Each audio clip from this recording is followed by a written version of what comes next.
You are experiencing the Knuckleheads of Liberty podcast. It is November 25th, 2025, and welcome to the Knuckleheads of Liberty, where we are bringing you the people and organizations fighting for liberty around the country and in your neighborhood, and also bringing to you stories of the day from a liberty perspective. Today, we're going to talk about issues of the California budget deficit that is, it seems like we always go through these cycles and they get worse and worse. And some other failings of California government that have kind of contributed to that budget crisis. And then we're going to talk a little bit about the fallout in the GOP that is occurring with Donald Trump sort of driving Marjorie Taylor Greene from the party and sort of what that means a little bit from a liberty perspective. And then we're going to talk about some of these trans sports and gym locker room issues that have sort of dogged the Democrat Party and probably will going into the next election, as well as we're going to talk a little bit about the Tish Hyman story. And then finally, we're going to talk a little bit about some otherworldly reporting from Tucker Carlson, where he kind of seems to go off the deep end in a recent interview with Megyn Kelly, where he talks about some of his ideas of where nuclear power comes from and encounters with demons. And we're not just talking political demons, the bad guys we're always encountering out there. The actual demons. The metaphysical demons here. But before we get into any of that, let me introduce you to our panel today. It is Leon, the word Brathwaite, last word in Liberty. He is a retired engineer in the state of California. And I'll be your host tonight. And my name is Jason McPhee. So let's jump into our quote of the day. That's how we always start the show. Some kind of a liberty-related quote that kind of ties in some of the stories we're going to talk about. And since we're going to talk about California government and all of the budget trouble we're in, I thought it'd be interesting to pull up a quote from a past governor of California. And I think you'll all recognize him. It is Ronald Reagan. And I really liked this quote when I saw it because it hits the nail on the head of sort of what government is all about and why we get into so much trouble with it. So he said, government's view of the economy can be summed up in a few short phrases. If it moves, tax it. If it keeps moving, regulate it. And if it stops moving, subsidize it. And there in a nutshell, you have the whole plan of why we keep getting into all the budget difficulties. Why the deficits and debts just keep soaring and we can never seem to deal with any of this stuff. What do you think about this quote from our former governor, Mr. Reagan? And also former president. Yes. God rest his soul. Well, this is socialism in a nutshell. You want to tax everything. You want to distribute wealth before you could create the wealth, and so you always end up running out of money.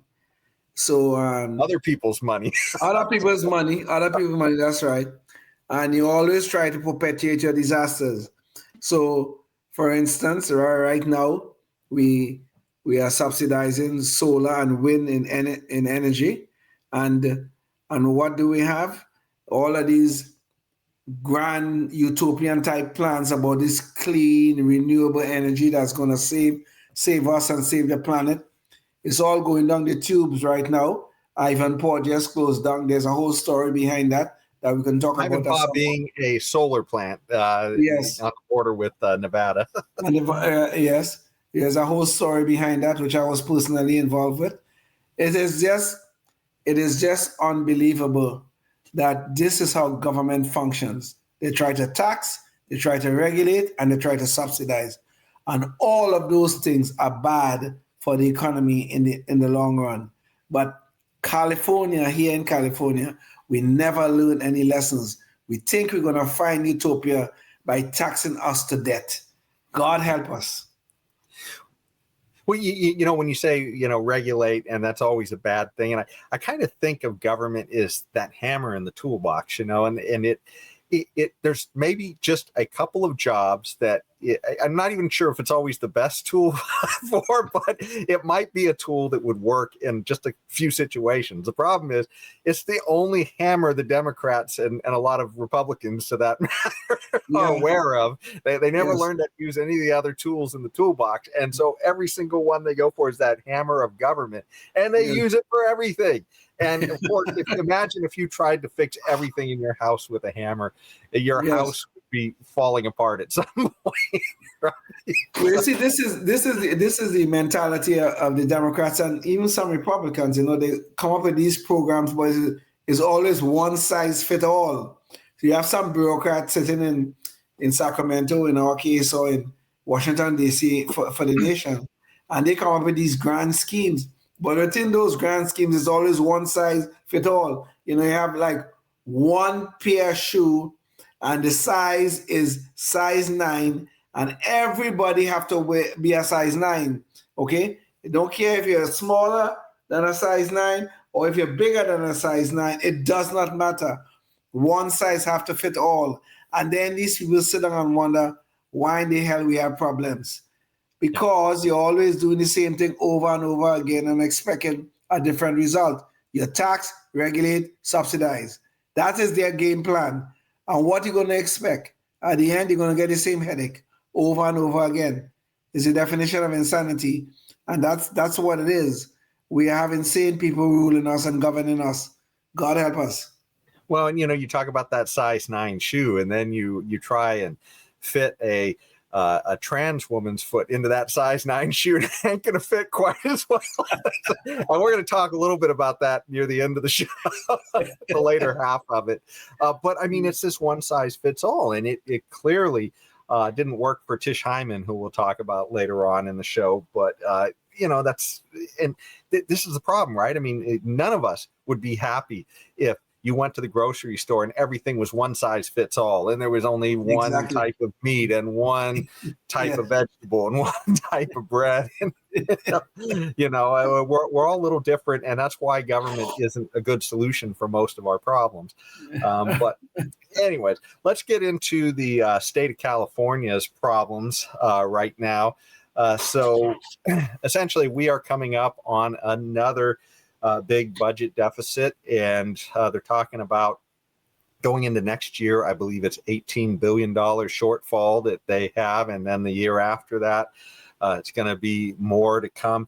We have a video, so let's where KCRA here of Sacramento put this together, and we kind of edited it down. So let's pull up the video and give you sort of a background of what the budget issue is. California overall has a budgeting problem. One of the state's top budget officials made that clear today, noting California is spending more money than it's bringing in, and it has been this way for the last few years. For the 4th year in a row, California's legislative analyst Gabe Pettick raising red flags. The state could be short on funds next year by about $18 billion. Pettick's office released its budget outlook Wednesday. So who's at the root of this problem? Well, the state has been under essentially monopoly control by Democrats since Schwarzenegger was governor, which is well over a decade ago, and he's really the only blip in any office holders that aren't Democrat for about the last 20 years or so in California. So let's see how Governor Newsom has been doing since he took office as governor. Since Governor Gavin Newsom took office in 2019, California budgets have grown from $208 billion to $322 billion this year. So the budget just under Newsom alone has gone from about just over $200 billion to a peak of over $330 billion this year. I believe it's scheduled to be about $322 billion, which is a welcome change in trajectory, but still way over 50% higher than where it was when he started. So the Democrats clearly have a spending problem here in California. The legislative analyst said California lawmakers have reached a critical point where they need to decide whether to cut programs or raise taxes. The legislative analyst today stopped short of recommending what programs specifically could be cut or how taxes could be raised here. But overall, the bulk of the issue is around state spending on state programs generally, and those costs are coming in much higher than expected at this point. And the math ain't mathin'. And so there you have it. Even AOC understands that California has a problem. Martin, one of the dumbest people we have in politics, saying the math ain't Martin. if she could figure that out, why in the hell Governor Newsom and company can't? Lord. Hey, she may be wrestling with Governor Newsom for that presidential bid. Yes. And even she knows the math ain't math in here. Yeah. Damn. But, I guess, so here's a little bit of background anyways. I mean, almost all of the budget is spent on health, human services, and K through 12 and higher ed. So, I mean, that's where the money's going. It's a lot of welfare and education that ain't working. So this is, and that's kind of a theme, I guess, in California about how all this money is just getting lost. I mean, not only do we not see a great return, I guess, out of our education, where people seem to be getting dumber, and we have to keep dumbing down the test standards and everything else here. But we see constantly, like for instance, they keep on adding in more things. Like here, we were the first to announce a plan to cover illegal immigrants' health care.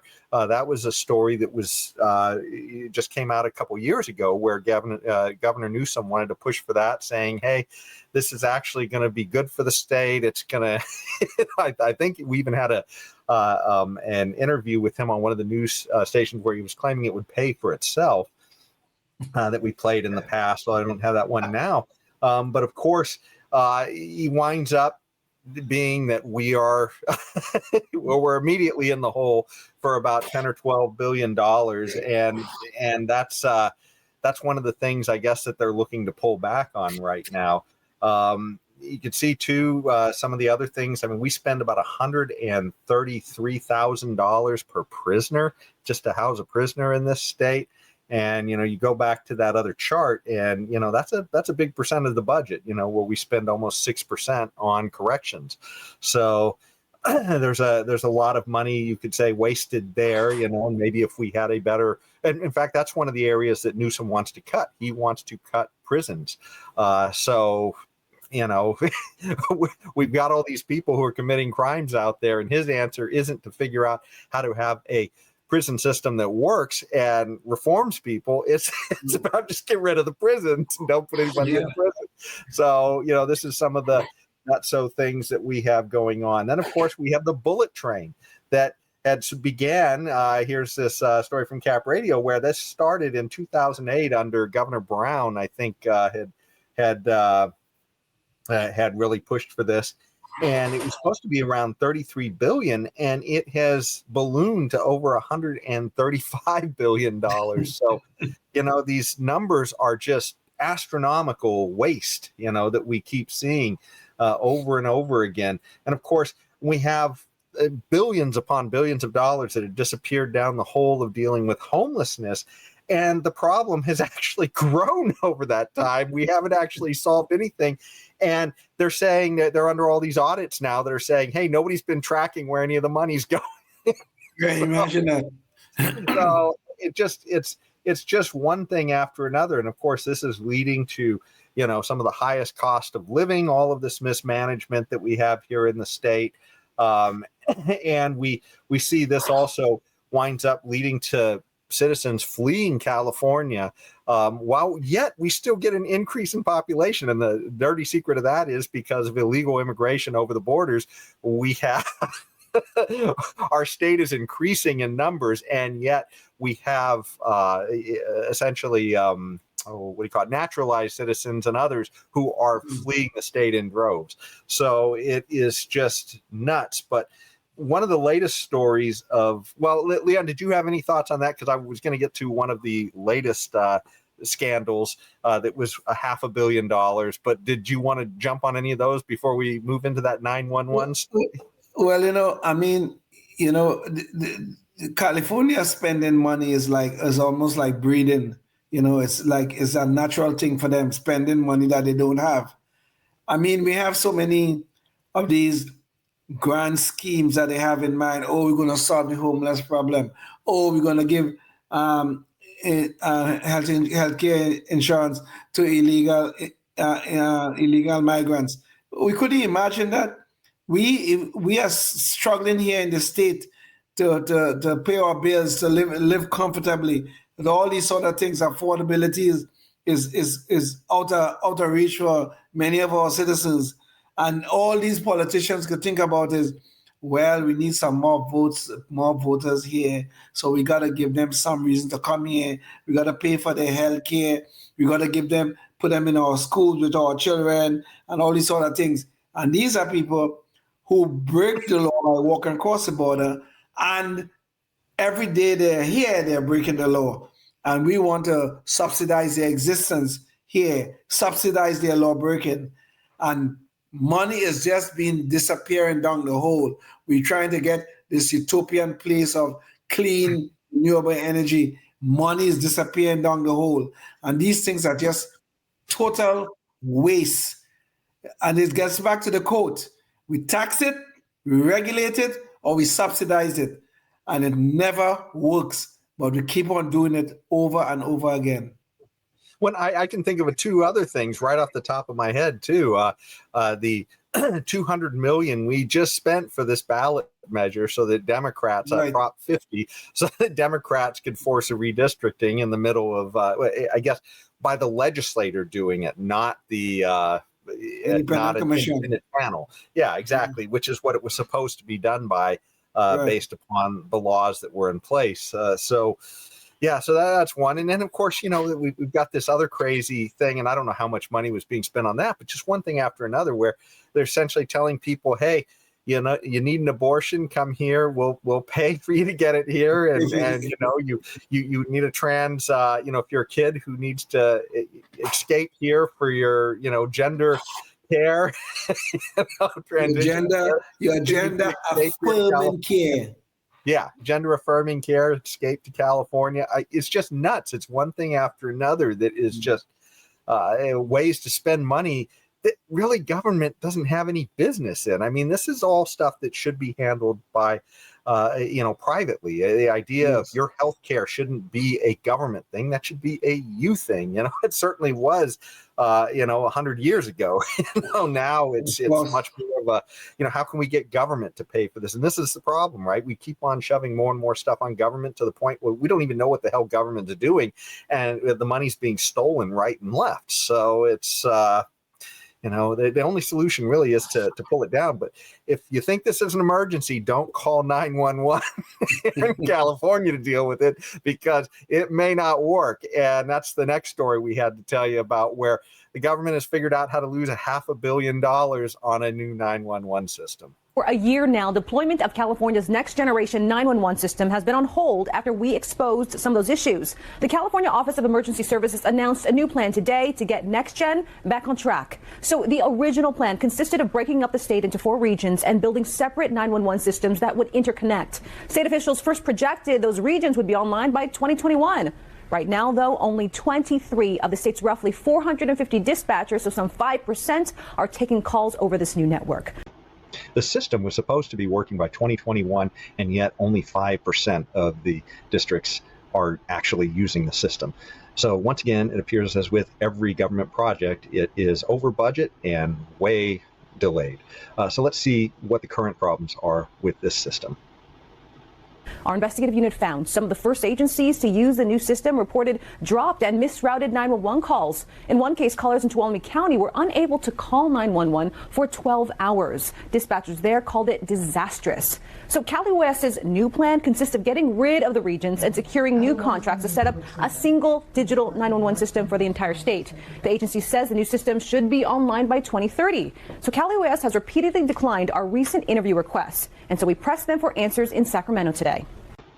So the system that was supposed to be running by 2021 is now, apparently, it's not working, and they're going to need a new system, and that's going to take until 2030. So 9 years beyond when it was advertised, and it sounds like all of the original money has been wasted. So that's $500 million.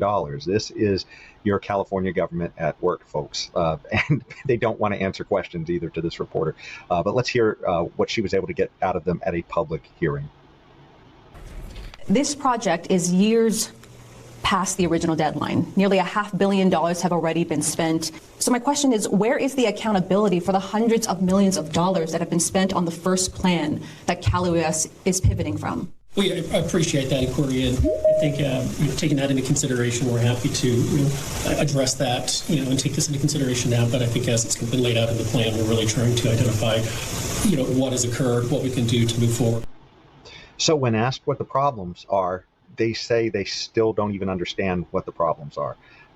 And they expect to be done with this in 2030. I mean, this sounds like the bullet train to nowhere that they currently have going on in this state as well. Let's hear her next question. Do you have an idea of what the final bill will be for Californians? Ultimately, are we talking about $1 billion, $2 billion? I think it would be irresponsible to make any sort of guess along those lines, but I think that we would just be very cognizant of what it is that we need to accomplish. So they literally say it would be irresponsible to guess at the cost after having lost $500 million. It's unreal, but this is your California government at work, or not, I guess, as the case may be. So this is proving to be extremely expensive for California. In addition to the nearly $500 million already spent on Next Gen, the state is spending another about $50 million each year to continue our old 911 system. That can't be decommissioned until Next Gen is ready. So there you have it. If you've got an emergency, hopefully you're in another state if you have to call 911. So I am trying to understand this. It will be irresponsible. It will be irresponsible for the man, I guess he's some member of what commission or whatever the hell he is. Irresponsible for him to guess at what is going to be the final cost, but it is not irresponsible, or he's silent on the irresponsibility of going over budget and getting something that is not working and not getting anything up and running in case his fellow citizens have emergencies. That is not talked about. That is not irresponsible, but it's irresponsible to try to be transparent about what the hell you're doing with our tax dollars.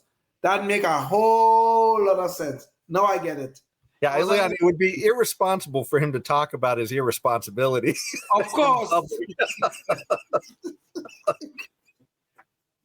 These people are unbelievable. It's like you say, you tax it, regulate it, or you subsidize it. All of them are bad. Like, all of them give bad outcomes.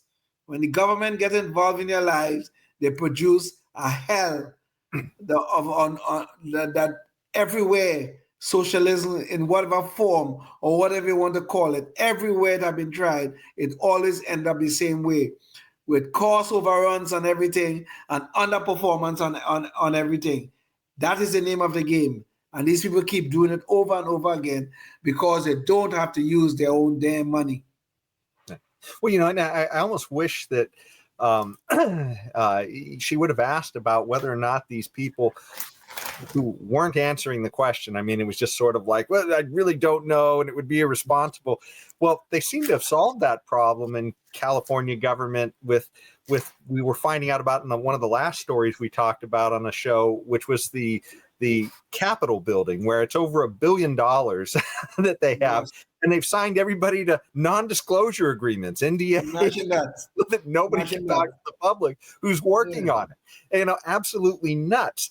And it just, this is one thing after another. That was yet another, thing about overruns and irresponsibility in government that, it's like an everyday thing here in California, right? It's just absolutely nuts. So, I wonder if those non-disclosure agreements, are they legal? Don't we have some transparency laws here in California? Are these things legal or constitutional? Yeah, it sounds very criminal to me, but this is what we've seen this happen several times.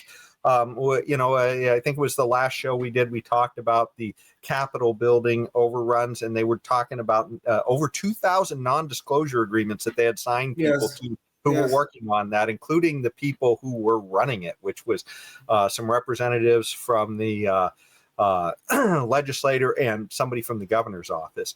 Right.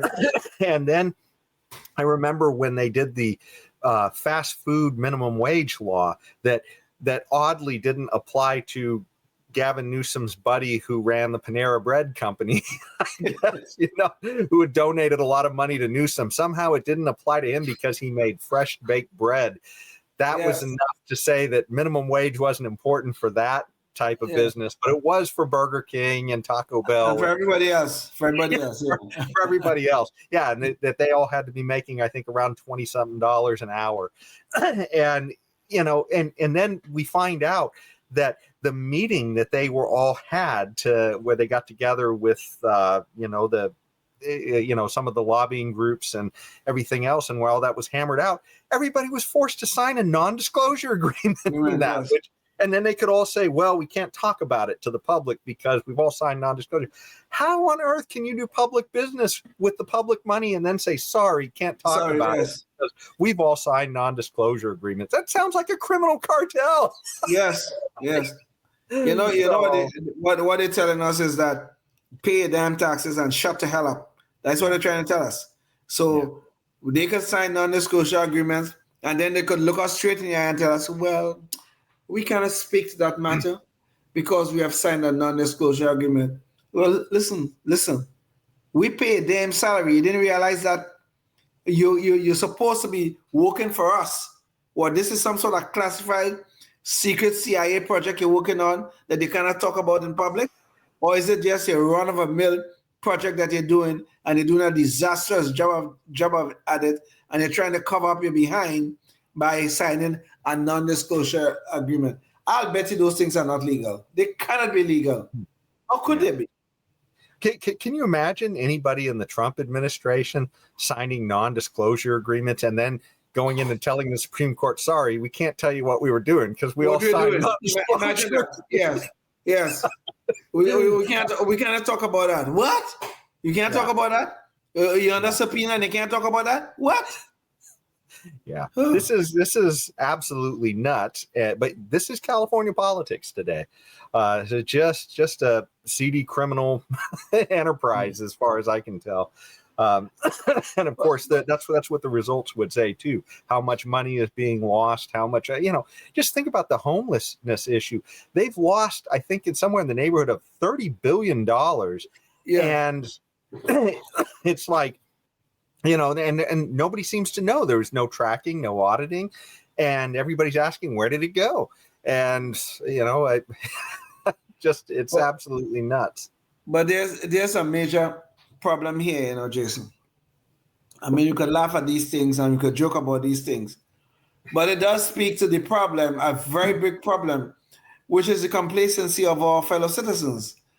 Is that these people have been doing these disastrous things, taxing, regulating, subsidizing, and then going into budget deficits, what has been happening more frequently now.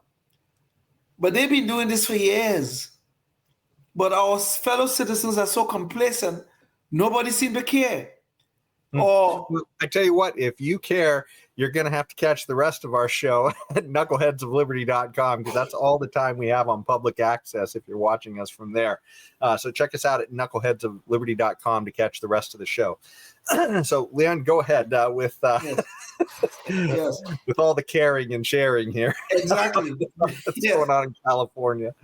Nobody seems to care about where our tax dollars. These are our hard-earned money that we have to pay in taxes to the government. And these people are putting this money into every crap old project that they can think about, especially this in the environmental madness that is going on right now.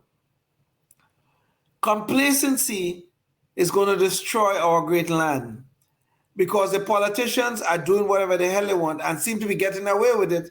And we're not doing anything to replace them. The Democrats have been running this state for the last 20, 25 years. I think we only had one Republican governor in the last 25 years. Arnold Schwarzenegger. He wasn't much of a Republican anyway. He was just acting like a Republican. Acting like a Republican. Yeah, that's right. He was just continuing his profession, which was acting, and he was here acting as a Republican. But the Democrats been running this state, and it seems like they're just running it into the ground. Like everything they touch is like the anti-Midas. Instead of it turning into gold, it turns into brown crap. And And we can't seem to get out of this cycle. We keep putting these same people back in power, and they're giving us the same damn nonsense over and over again. And these are our dollars being spent, and our taxpayers, the voters are so complacent. They're allowing these people to get away with this madness.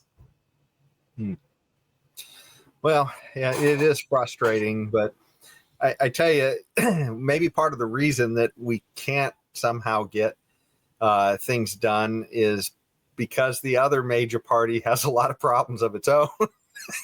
They can't ever seem to get on track. Not that I think that, the Republicans would necessarily solve all of our problems, even if they did.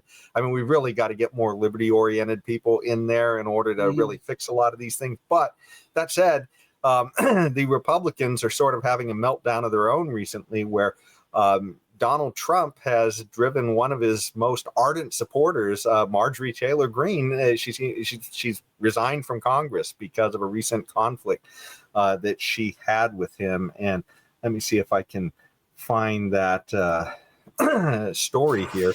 So, excuse me. So, she essentially was pushing hard on the Epstein files release, which is something that Trump had promised. He had said in one interview he was going to do all. He wasn't campaigning hard on it, but a lot of other people who are in his administration were promising that this stuff was going to get out on Epstein once they got in control, and the train on that just sort of all derailed once they came into power. So let's watch a quick video on what's going on with this issue and why it's so distasteful that he's treating Marjorie Taylor Greene this way when he doesn't seem to have that same disdain for people who are on even the other side of the aisle. A day after Republican Representative Marjorie Taylor Greene announced her plans to resign, President Trump took aim at the Georgia Congresswoman. I just disagreed with her philosophy. She started backing perhaps the worst Republican congressman in our history, this stupid person named Massey. And I said, go your own way. The president once again called Greene a traitor in a Saturday morning social media post. So before we get into Marjorie Taylor Greene, I think it's important to just establish, I guess, Donald Trump's frame of reference here. He cited Thomas Massey as the worst congressman in GOP history and a stupid person. Now, Thomas Massey is probably the brightest congressman we've ever had in Congress, certainly in our lifetime. He is the most pro-liberty and extremely intelligent on things like economics and technology. In fact, I believe he's even an MIT graduate and an engineer. And I mean, the guy is just phenomenal on the liberty movement. So to see Trump disparage Massey in that way should really kind of set the stage for what you think his judgment is on Marjorie Taylor Greene. Greene says she will step down in January.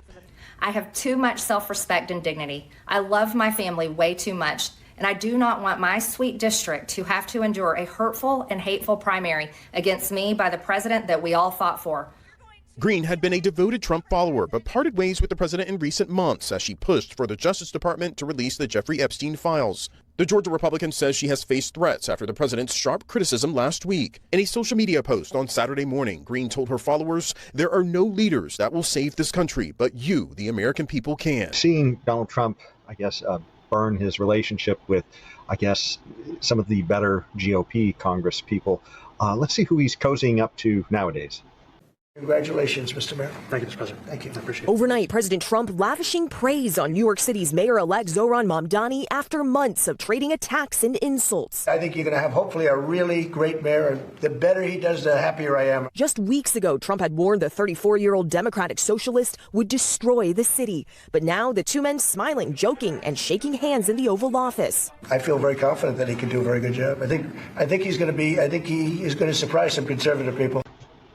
So for one of his most ardent supporters, Marjorie Taylor Greene, Trump labels her a traitor for not going along lockstep with him on everything. And yet for somebody who's on the extreme left, he is buddy-buddy in the White House. In fact, let's see how he deals with some of the past remarks that Zohran has said about him when pressed. I met with a man who's a very rational person. I met with a man who really wants to see New York be great again. Reporters pressing Mamdani on calling Trump a fascist, but in a stunning moment, the president jumping in to help. Are you affirming that you think President Trump is a fascist? I've spoken about... That's okay. You can just say okay. Yes. Okay. That's easier. It's easier than explaining it. I don't mind. So let's hear in Trump's own words how he recently described Zohran Mamdani just a few months ago. Zohran Mamdani. Zohran Mamdani, 34-year-old Democratic socialist. He's the front communist, not socialist, communist. He's far worse than a socialist. And so there you go. I tell you, this does not bode well for where we're going at that level. I mean, anything has got to be better than Biden, but I mean, I don't know. I mean, my thought is, if you're a Republican, you need to sort of stand up and rein Trump in a little bit, because I mean, those are some of the better people, especially Thomas Massie. I mean, you get rid of that guy, all you've got is bootlickers in the Congress. I mean, what are your thoughts on all this, Leon? Well, full disclosure, I voted for Donald Trump. This is the second time. I didn't vote for him the first time, but the second time I did. Full disclosure. But sometimes Donald Trump does say some of the most lunatic things that you could imagine. Like, take for instance, he said about Zohran Mamdani that he's a communist. I agree with that, as a matter of fact. I think Mamdani is a dangerous man to be running any city, any major city in America.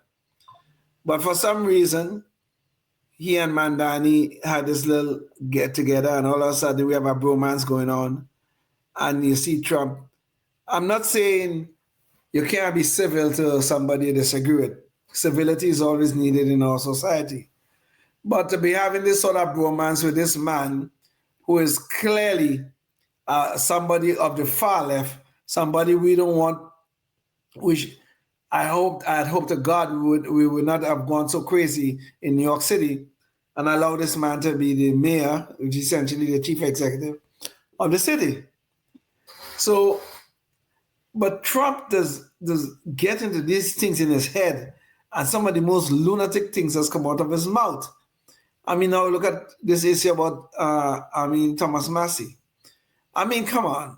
Thomas Massie is probably one of the brightest guys we have in the Congress. I mean, I'm talking about academically to start with. I believe he has like a master's in mechanical engineering from MIT, if I'm not mistaken. Something like that. So on that front. And then he's very strong on the liberty issues. He's very liberty oriented, which is great. That should be good. And liberty oriented, he's a massive person pushing for small government too, constrained small government. So exactly, which is something we all appreciate when the Democrats are in. Yes. Sorry, go ahead, Leon. Yes. So how does a man like that end up on Trump's wrong side? Because he disagreed with aspects of the big beautiful bill, as it was called, because he agreed with some of the other actions of the Trump administration. Is that going to make him a stupid man? Is that going to make him a traitor or whatever the hell it is he called him? It does not. But Trump does get into these things where when even people who voted for him, people who supported him, we have to cringe sometimes just to listen to some of the things he says. And this is not good for the Republican structure. No, I'm not a Republican, even though I do vote for them sometimes. But it's not a good look for the brand when the leader of the party is making these lunatic statements that he cannot support by facts. Obviously, he cannot. But yet he keep on doing this sort of thing. I mean, eventually this is going to have great wear and tear on people who support Donald Trump, because there's too many lunatic things come out of his mouth. Well, and this is what kills me, because if we are going to ever get to the dream of liberty in our time, where we have a small government that doesn't interfere much with us and allows us all to prosper, that's only going to happen if we adhere to principles, not if we all bow to a leader and worship him. Right. And it seems to be what Trump is after here, because I can't think of a more principled person out there that I've seen in politics than Thomas Massey. I mean, maybe Rand Paul and Ron Paul, but Thomas Massey is really, shown that he's got the stones to stand up for the things that are important and doing what he says he's going to do, and Yes. trying to keep government small and principled. And it's nuts to see somebody attack him the way he's attacking him, and then turn around and put his arm around Mayor Kami Mamdani. I mean, this is absolutely nuts because, even if you think Trump is better than the Democrats, and I certainly think he couldn't be worse than the Democrats. Yeah. There are very few politicians. There are very few politicians who could be worse than Biden. Seriously. Yeah. Seriously. But the thing is that, even if you think you found your good king in Trump, he goes away at some point. And, Right. This is the story of history, right? Is that, more often than not, your kings are going to be horrible people. You're not going to like what comes out of them, right? And you're only following them out of fear. And this is, and not only that, I mean, if anybody who understands economics understands that part of the problem with centralized control of like a king or a dictator or any of that stuff is that there's an information problem, right? That person likes Santa. It's like believing in Santa Claus, the idea that this one guy could have all the knowledge for all the little children of the world, right? That's nuts, right? That's a fairy tale. That's why kings always don't satisfy very well, because as Leon was mentioning earlier in the show, we're all different. We all have different wants and needs, and your one leader isn't going to recognize all that kind of stuff, and central control isn't going to give you near what you would get from bottom-up system like markets. So that's what we have so much more information going upward instead of just this little trickle down coming downwards. So, but anyway, this is the failure of not sticking to principles, as you say, because we people on the right, the Republican Party is associated with the right. We're supposed to believe in individual rights. We're supposed to believe in our individuality. That is what's supposed to make us different from the Democrats.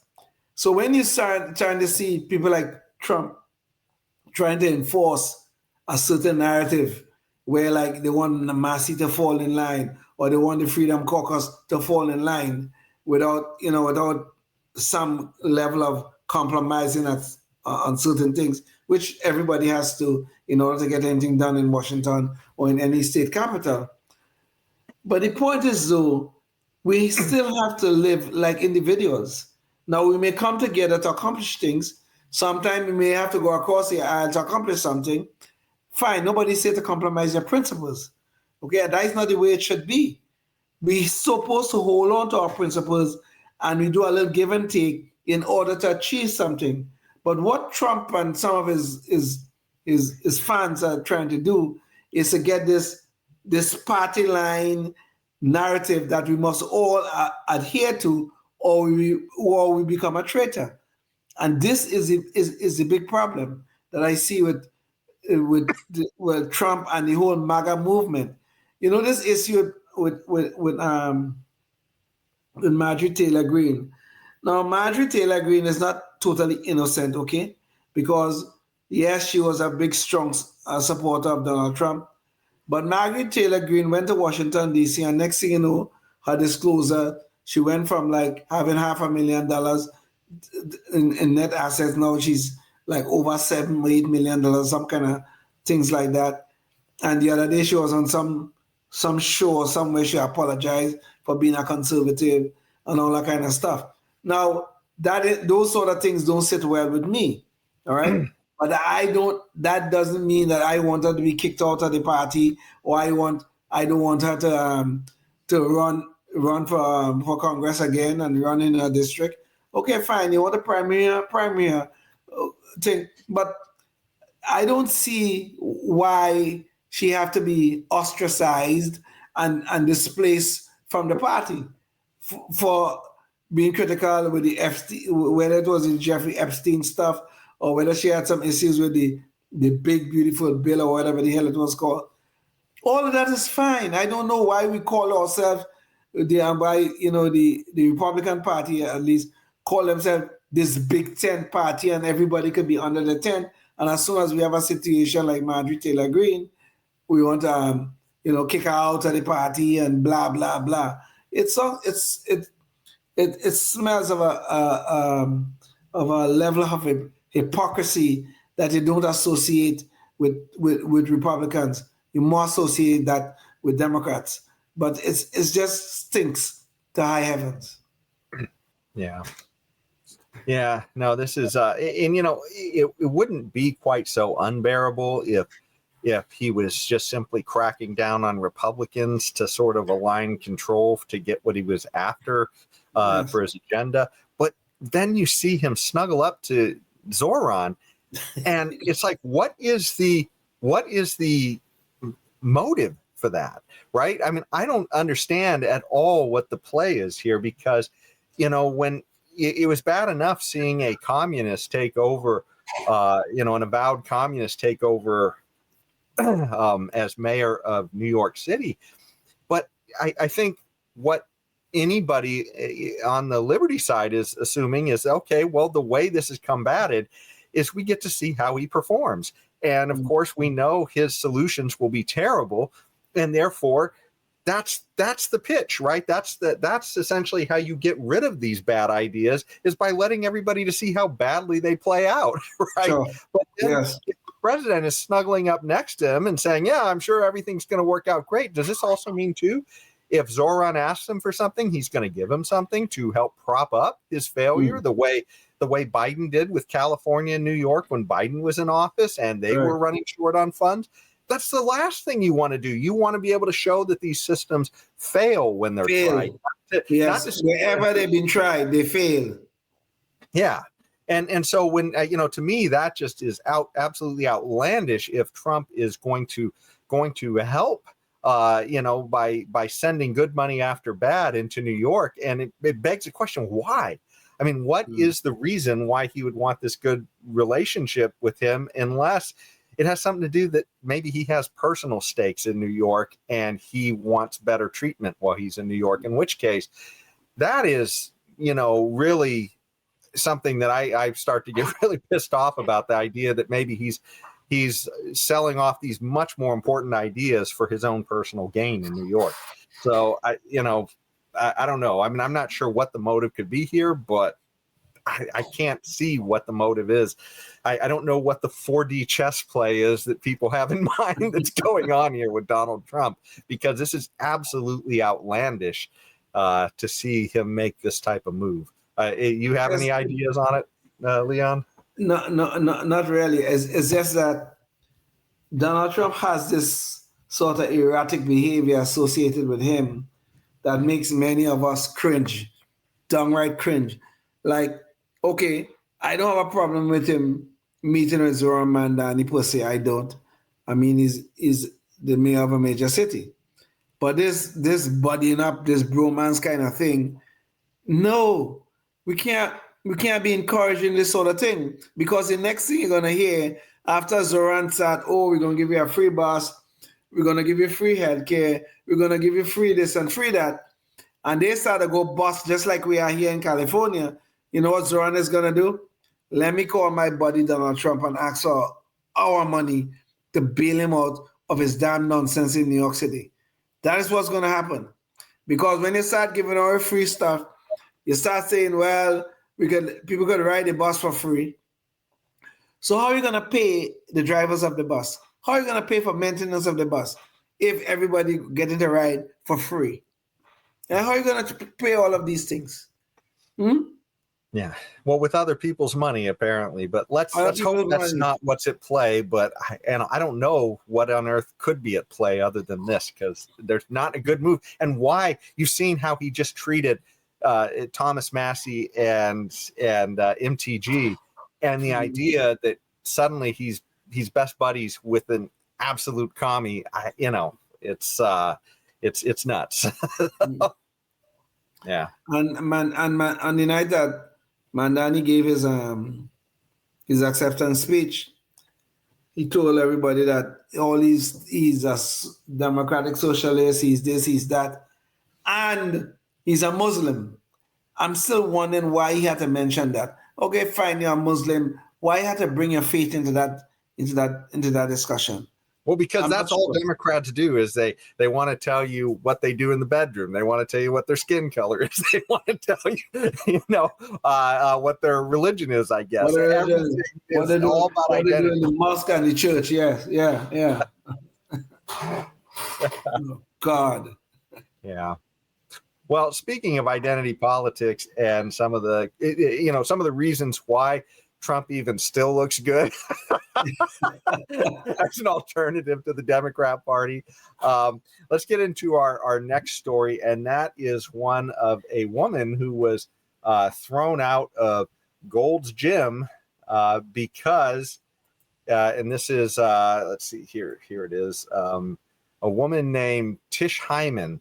And so she was thrown out of Gold's Gym because she was upset about there being a man in the women's locker room. And this is a story that the Democrats just cannot seem to outrun. So let's watch a quick video on this to get you up to speed. A popular singer-songwriter claims she was booted from a Gold's Gym in Los Angeles after getting into a heated, caught-on-camera confrontation with a transgender woman. Get rid of me for this. I'm a woman and I have every right to not want a man in the restroom when I'm naked. There are girls naked in there. Look at them walking in there like it's okay. It's not okay.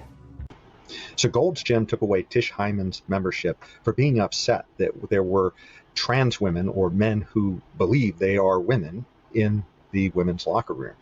These are people with full male genitalia standing there, and as Tish Hyman had explained in one interview, I believe, just standing there staring at her while she was naked. Men with big dicks in the women's locker room. And that's why I'm getting kicked out. And I want to make sure the girls know. Everybody saw that man in the locker room. No one saying shit. Me naked in front of a man without my permission. I'm the one who gets kicked out the gym, y'all. So Tish Hyman wasn't going away quietly, as we all saw. But I guess the Democrats, to their chagrin, she's not finished. She is showing up at Democrat functions and expressing her concern over this because she identifies herself as a Democrat, or at least she did to this point. But as she found out when she confronted California Senator Scott Wiener, she found out, I guess, that they really don't see a difference between trans women and women like Tish. So she's not going to get any help from them. And this is what, here's the confrontation that she had at one of his functions.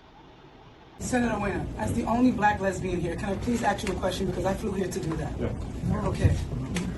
As a lesbian woman who was attacked in a women's locker room at Gold's Gym this week by a self-identifying trans woman with a documented history of domestic violence, I'm deeply concerned about women's safety in female-only spaces. What would you say to women who are seeking assurance that their safety will be protected from men who, by California law, can self-ID as women in women-only spaces, sir? Please tell me. So let's hear Scott Wiener's response to Tish Hyman. Yeah, so we want, everyone to be safe, and we also know that, we have trans people, both men and women, who are men and women, and so, so if you're trans women are women. For Scott Wiener, trans women are women, and that's not going to sit well with Tish Hyman. Let's see her response. And I'm telling you now, millions of women across America are being harassed and sexually assaulted in locker rooms. I'm a lesbian black woman. I'm not transphobic. I'm not homophobic. And I want to support you. I have millions of people behind me watching this right now. And we want to know, are you going to protect women? Not trans women? Women. Trans women are different things. Women.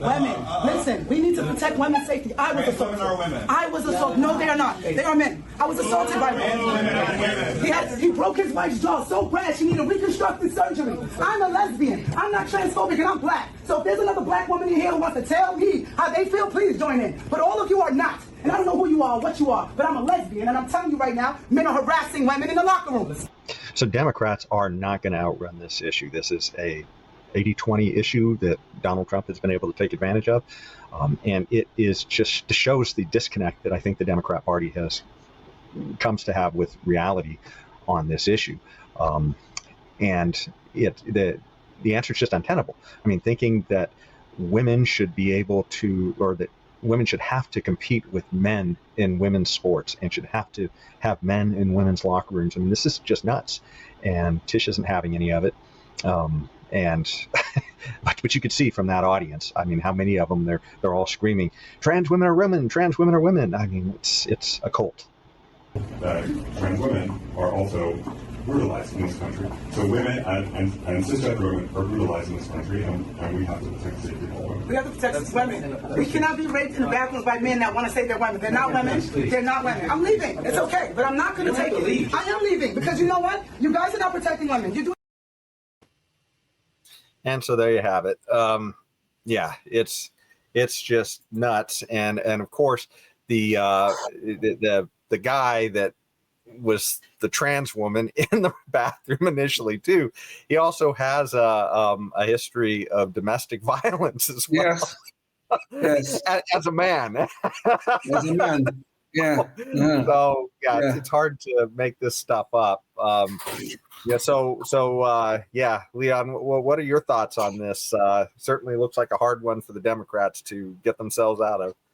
I hope they hang themselves for this issue, if you want the honest truth. I really do. Okay. I feel great sympathy for mostly men, I guess, who struggle with this issue of gender dysphoria.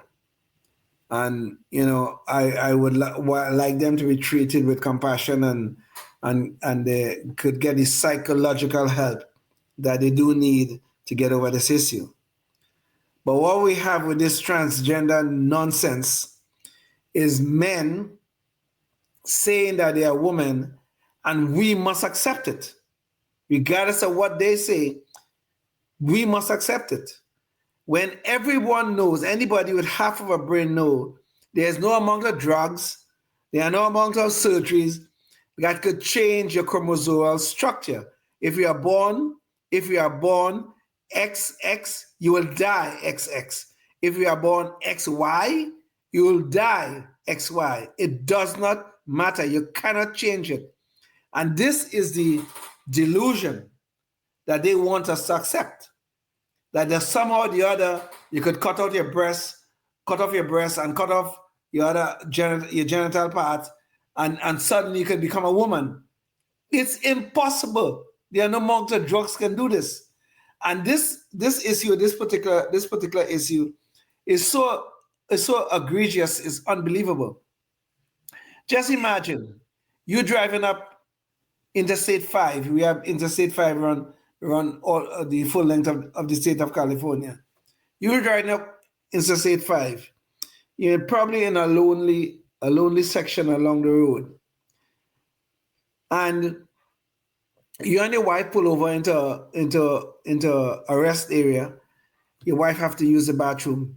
And some strange guy is walking into the bathroom and I must sit there and watch this because he say, I am transgender. I identify as a woman. I must watch this. I don't know you. Apparently, you could go in too nowadays. You just have to tell everybody that you're something. I guess, yes. I just have to say that I'm transgender too. To go inside and make sure that my wife is safe. Yeah. But this is the kind of sickness and craziness that this transgender movement is wanting us to accept. That your daughter, you have a daughter, a young daughter, have to go into a locker room with some guy who's calling himself a woman and she don't know this person.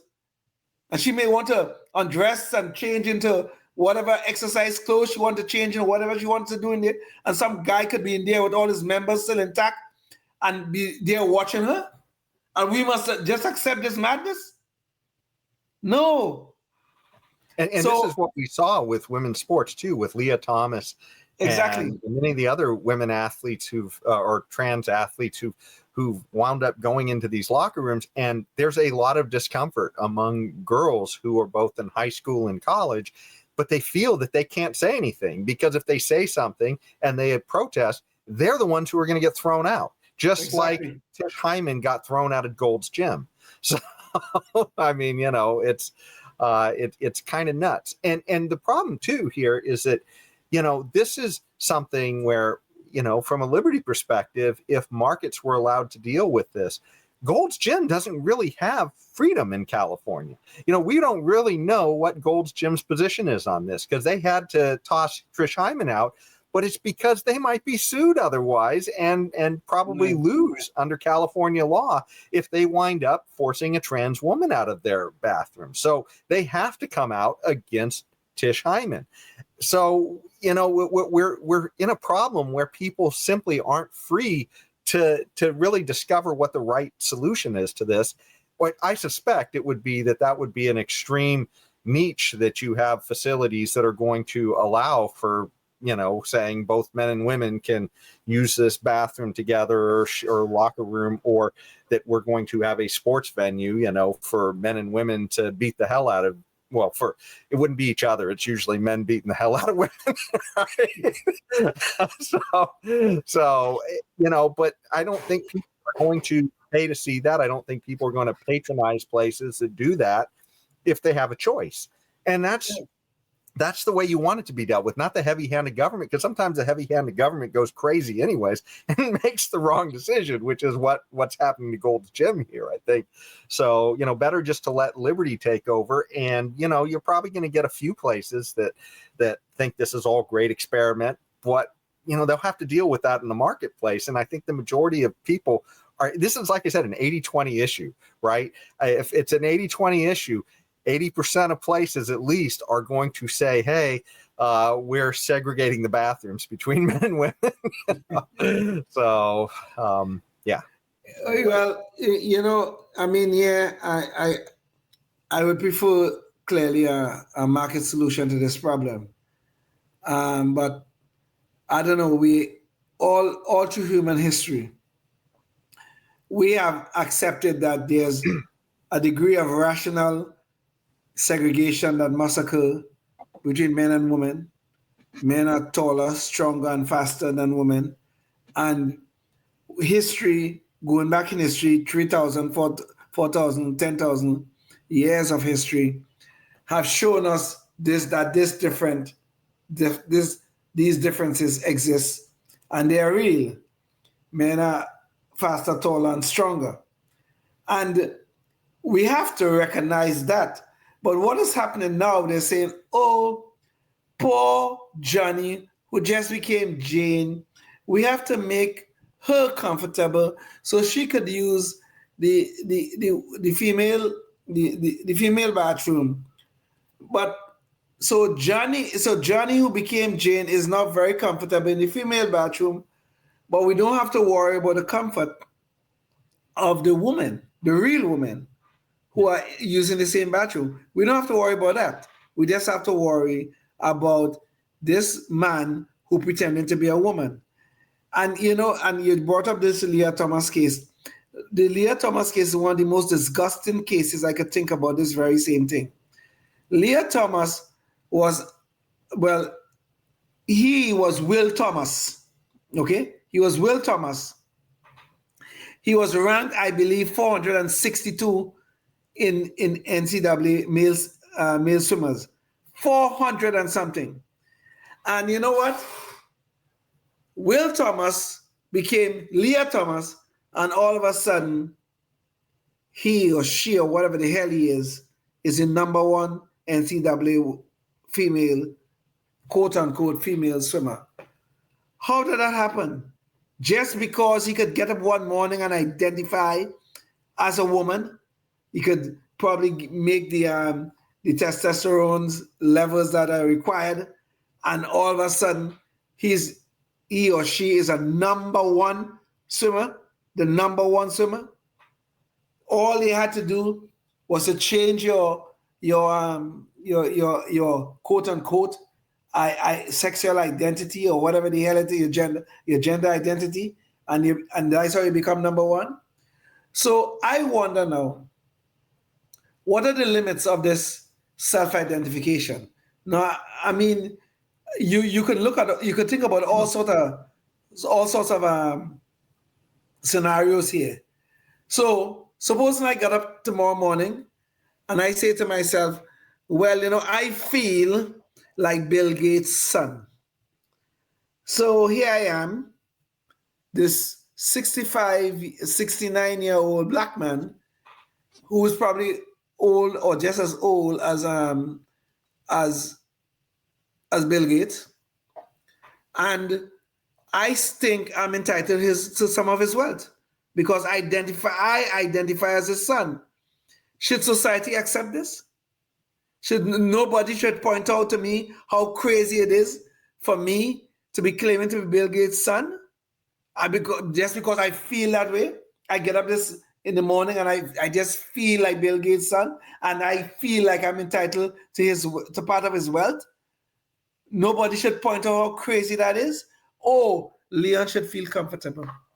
We should just make Leon comfortable. We don't have to worry about the fact that Bill Gates would be very uncomfortable having to lose his wealth to somebody he don't even know.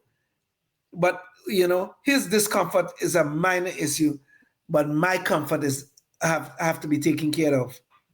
What insanity are we encouraging here? Because if we could allow self-identification where gender is concerned, why can't we allow it in other areas too? Why? Yeah, I see no rational reason why we should stop at just gender identity. Yeah, I identify as a doctor. I'm going to hang a shingle out there. There you go. And if I happen to botch your heart surgery, don't criticize me because that might cause me to be offended or hurt. Offended, you'll be very uncomfortable. The discomfort of the patient you killed and his family, that is a minor issue. Your comfort becomes most important. You have identified as a heart surgeon, and you butchered this guy and he ended up dying. No. We cannot criticize you. Come on now, Jason. We cannot do that. Your comfort is the most important thing now. That's what is important. This is what I find disturbing about the Democrats' argument on this subject, too. When you look at women in sports, what you hear a lot of them fall back to this dishonest argument is, well, it's only a handful of cases. And they taught, and even that is kind of debunked in the sense when you look at the UN did that study that we showed in the previous show, where there had been like over 900 medals that had been taken from women by trans athletes. But forget that argument itself. If you're talking about how you're making people feel, how discomforted you're making people feel, well, if one trans athlete is making 20 girls feel uncomfortable in the locker room, right? Mm-hmm. At which point do you say, hey, why is it the one that gets to dictate to the 20, right? Exactly. I mean, this is kind of nuts, right? Yes.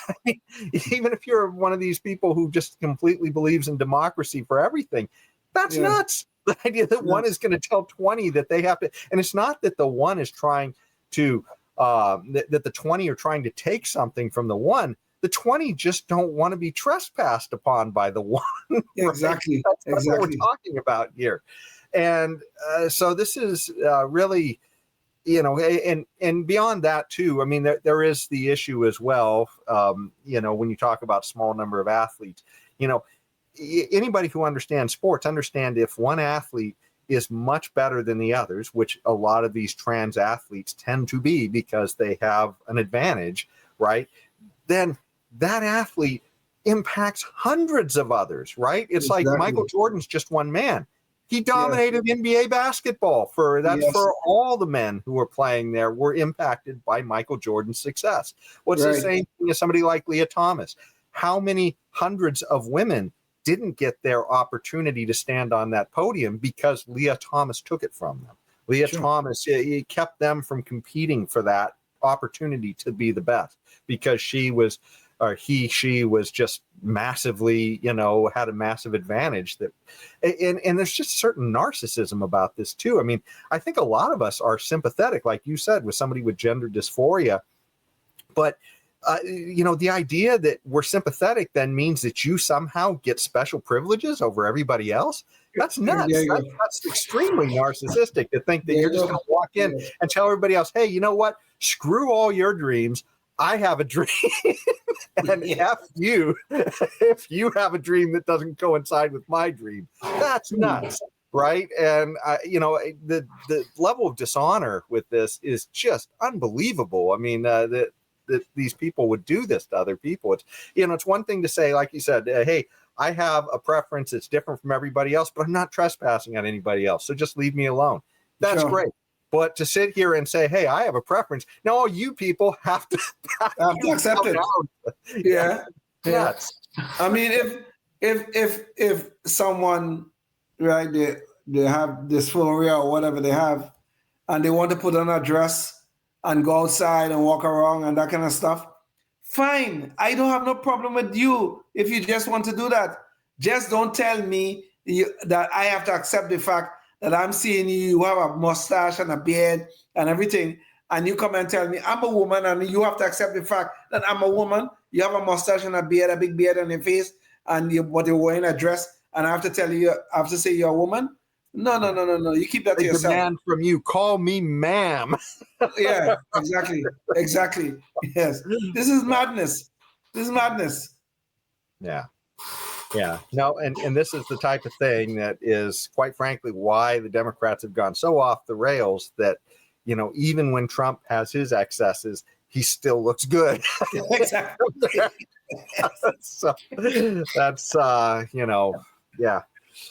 Well, speaking of excesses, this kind of brings us to Knucklehead Noise Patrol and the final thing with this. And I'm not, usually it's something funny that we deal with, and this is kind of an odd story. And I'm almost kind of a little bit sad to talk about this, but it just has to be mentioned because it's so nuts. But Tucker Carlson has, he has a massive media outreach, and he has his own podcast, and politically, there's some things I disagree with him about, some things I agree with him about, but he is, he was recently interviewed by Megyn Kelly, and he said some absolutely, some kind of bizarro things, where he talked about an experience with a demon, but more disturbingly about, his ideas about technology that he doesn't understand.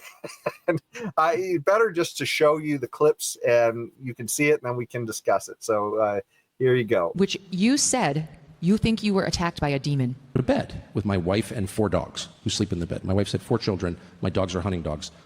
All 5 of them wake up like that. Like we have no home invaders in my house. I wake up at 2:30 in the morning. I check and I couldn't breathe at all. My throat was closed. It wasn't like I was apnea or was strong as I couldn't breathe. So I get up, I stand in the doorway of our bedroom, and I'm like, wow, I'm dying. I can feel myself starting to gray out.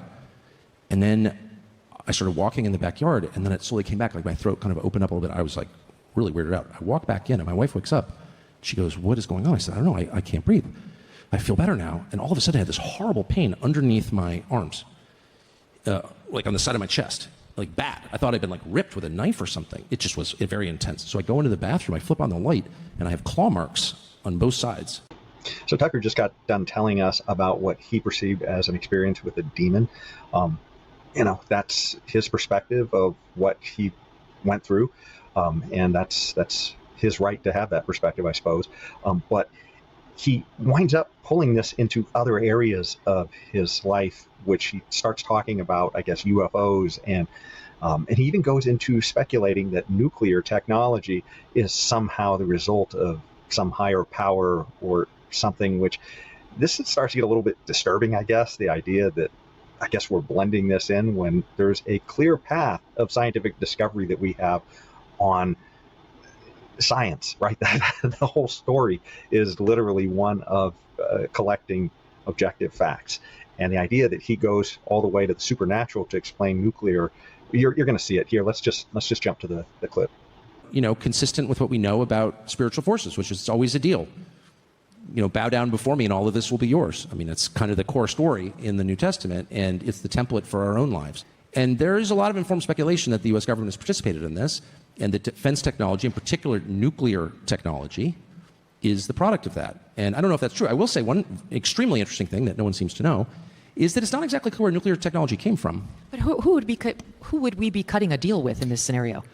So that's why I don't speculate about it, because I don't know the answer. Obviously, what we're seeing, these phenomena are spiritual phenomena. No, it's not at all clear where nuclear nuclear technology came from. Good Lord. There's a whole path of the periodic table and discovery of the elements. All that. Einstein theories and all that kind of stuff in developing the atomic bomb, which of course we used it in Nagasaki and Hiroshima. All of those things, we have that all properly well documented. And Tucker don't know this apparently. I think Tucker left one thing out of that interview with Megyn Kelly. The one thing he left out is that he had a little bit too much to drink that night. I really think so. And that's how he came to all these idiotic theories. God help us. And by the way, that was just an excerpt. In order to make it small, we only used about a minute of it total, I think, in pieces. And that was at least 15 minutes of interview. So he goes quite deep down the rabbit hole. We just took a few of the highlights, but I mean, this is it was more like a crap hole rather than a rabbit hole. But go ahead. But this is one of the disturbing things is that for somebody who has such media reach and the idea that things that I guess are I mean, we're not talking about things that we really don't understand. These are things that people can work in a laboratory on because we can predict them. Yes. I mean, we're not making up diseases here. We're not, this is there's no cloak and dagger here. This is all available information. And this is madness. Yeah. It reminds me, there was I used to watch Politically Incorrect when it was on with Bill Maher. I think that was his old show. And he had Penn Jillette on, and Penn Jillette's quite the libertarian, so I've always enjoyed hearing him talk when he's on something. And Bill Maher is trying to explain to him how he knows ghosts exist. And so he tells Penn and the millions of people watching too on the show about how one night he got done playing pool and all the balls were in one place on the table. And when he woke up the next day, the balls were in different spots on the table. And so Penn Jillette is like staring at him in disbelief, like, this is your evidence for the supernatural. So Penn Jillette goes on to explain to him, there's a lot of possible explanations, including you being wrong, but I mean, aside from, assuming that the balls really were in different places later on, there's a million different explanations. So why you have to invoke the supernatural to explain how pool balls moved overnight, how that changes your model of the world. In a small defense of Tucker Carlson's bizarre experience and Bill Maher's somewhat odd experience. In my life, I've had two experiences that I cannot naturally explain. It has happened to me, so I don't want to totally dismiss, what Bill Maher and even what Tucker said. It sounds quite bizarre. Where Tucker is, I can't. Miss the nuclear part. Yes. Okay. Yeah, the nuclear part. Deal with the devil for nuclear power. Yeah. Well, yeah. That one I could definitely dismiss that as total crap. But I've had a couple of experiences that I know there's not enough time for me to explain them. But I don't want to totally dismiss their bizarre encounters, shall we say? Stuff. I don't know. It feels it feels a bit I don't know, like you when you describe things that cannot be explained in the natural world, you feel like you're going mad or you're kind of nuts. when you see things like this happen, like just this February 1st of this year, I had a little experience, and that I'm not sure how I explain it, but it leaves you wondering about what is beyond the natural world, to be honest, quite frankly, so we don't have time for all of this, but maybe one day you'll give me a beer and I'll tell you all about it. Yeah, it just is something for the audience. So in general, I mean, if there's something that I guess you're not sure of, a lot of times it's most efficient just to apply what they call Occam's razor, which means that there's multiple explanations. It doesn't mean for sure it's the simplest, but oftentimes the simplest is going to be correct more often than not. And that's usually like for instance, if I got from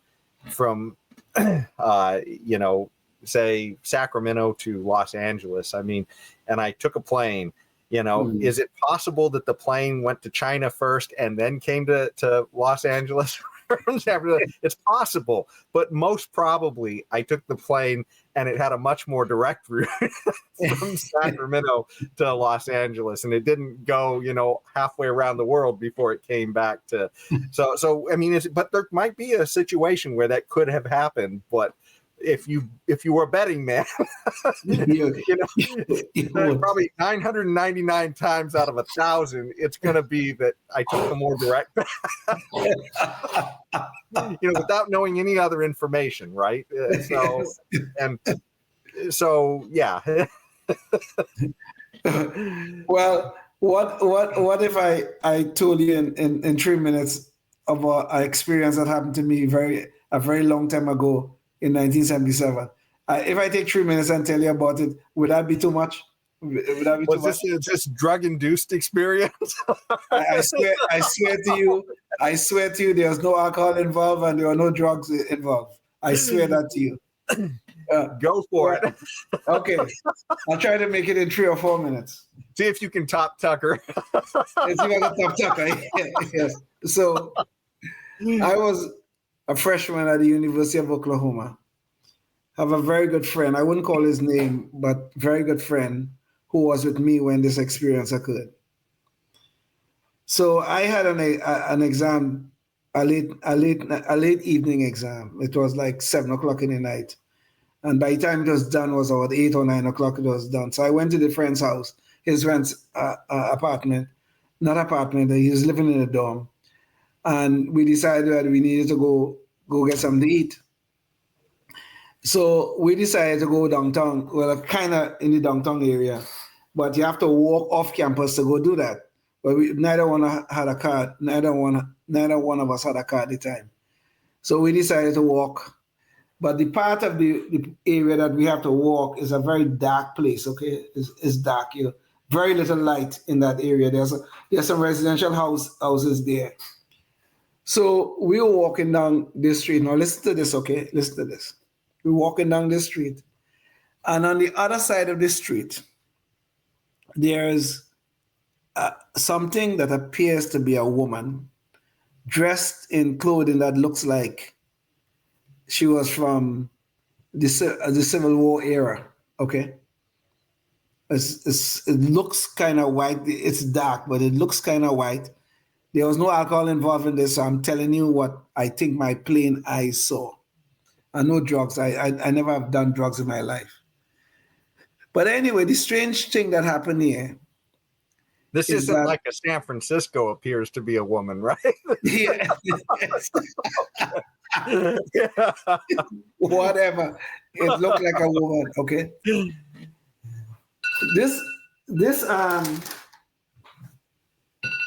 So we are walking down the street and we are kind of wondering what the hell is going on because we're seeing this thing across the street.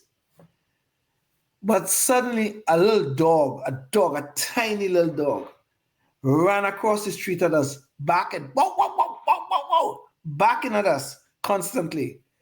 Now, if you have a dog, and it got away from you and ran across the street barking at strangers, what would you do? What would you do? Well, I guess it depends upon the size of the dog.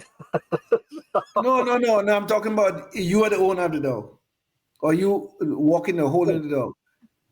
If the dog ran from you and ran across the street, barking at strangers, what would you do? If you are the owner of the dog, you'd probably try to get the dog back in most cases. Okay, you would try to get the dog back. You would try to call the dog back, right? Neither of that happened. Neither of that happened. Whatever that thing was across the street, it didn't call the dog. There was no voice. It didn't call the dog. It didn't come to the street to retrieve the dog. Nothing happened. The dog, after a while, just stopped and ran back to this thing. The next thing that happened now is this thing just disappeared into the fence, right next to where it was standing. It just disappeared. The next day, I went back to that location in the daylight now to see where it could have gone, and there's nowhere. There's nothing like like a door it had gone into, or something that where it was easy for it to disappear into. There was nothing there at all. It's like it just disappeared into the fence. And it was a chain link fence, actually. It just disappeared into the fence. And to this day, I cannot explain that. And every time I tell this story, I've told it a few times, everybody will ask the very question you just asked, but they don't normally ask about drugs because they know I don't mess with that. But they always want to know how many beers I had prior to the experience. Well, I will say though, I mean, not that this is everything with the story, but you did say that it happened at night, so the visibility is not 100%. I assume. Right. Yeah, so there's a lot of little issues going on at play here, but I mean, I can tell you something that alarmed me once in Sacramento, but it wasn't a supernatural thing, but it was. The homeless situation had gotten so bad that there was this facility full of storage units downtown under the freeway, and right where you come off the freeway, and so it got to the point where there's so many homeless around that I saw this one where a section of the chain link fence opened itself up and out popped a homeless person, and they had all this cardboard and other things up against the fence, and I guess they had cut it so that they could make their own door out of the chain link, right, and then just bring it back in. So I mean, I'm not saying for sure this was your case, but I'm just saying that that's some spooky stuff in Sacramento. If you happen to be walking around a place, chain link fences and a lot of homeless, you may not have the barrier there that you think you do. Okay, it did have. I did tell you I went back there to check on the fence the next day. It didn't have none of that. Okay, nothing like that shit. Any kind of homeless, any kind of person there, any kind of anything there that could have opened the gate. I think it had nothing there. I'm saying if you woke up in the middle of the night, you hadn't been in San Francisco before, and you were walking down, say, Market Street, and some of the weird homeless freaks that are on drugs that you see walking around, you might think you had walked into a supernatural, even if you weren't on drugs. That's because they're all. But yeah, I mean, this is not necessarily an explanation for your thing, but I'm just saying that sometimes there are explanations that we don't see at the time unless we really can examine them fairly closely. This is, by the way, we're really getting into a tangent here, but I used to be in the skeptics group, and so there was a guy named James Randi, and he was a guy that everybody looked up to, and he tested a lot of these claims if people had repeatable claims of something supernatural. I mean, if somebody said that happened once and they couldn't see it again, obviously wouldn't be able to test it. But if somebody claimed that they had something that was supernatural that could be tested, he would do that, and it was kind of funny, though, because, he was skeptical of scientists, of all kinds of people who would make claims and just assume they knew what they were talking about, and they would be duped a lot of times by scam artists and everything else. And I'd see so many of the people in the skeptics movement, most of them happen to be Democrat sort of science fans and all that kind of stuff. And then when we come across the biggest scandal and the biggest scam of our time, COVID, and none of them could see it because none of them were skeptical of government in the slightest. But I mean, Randy would test both supernatural and, all kinds of paranormal type of claims. And it just, that the biggest scam artist right out there that we could all see is government. And yet this group of people is completely oblivious. They just have a blind spot where they can't see the scams coming from that direction. And they're supposed to be skeptics, right? Exactly. So, and I mean, we saw all of this and the suppression of voices of doctors, of media, and yet to them, it was just all, well, the government knows best. They couldn't be lying to us. They've got a PhD after them. Yeah. Anyways. Well, I'd say that's about exhausted us. It would have been a good Halloween episode. But anyways, yeah, you've we've come to the end of our episode. But until the next show, think about what you can do in your community to advance liberty, and most of all, if you want to fight the fight for liberty, at the very least, speak truth and speak liberty, because honesty is what's going to be required if we're going to get past most of this, crazy attempts to take our liberty. People have to have the courage to stand up and, say it's BS when they see it. So until next time, stay tuned and stay free. Well, yes, indeed. Life, liberty, and the pursuit of happiness, always and forever. Thank you for listening to the Knuckleheads of Liberty podcast. Find us on Facebook, Rumble, YouTube, your favorite podcast network, and at knuckleheadsofliberty.com.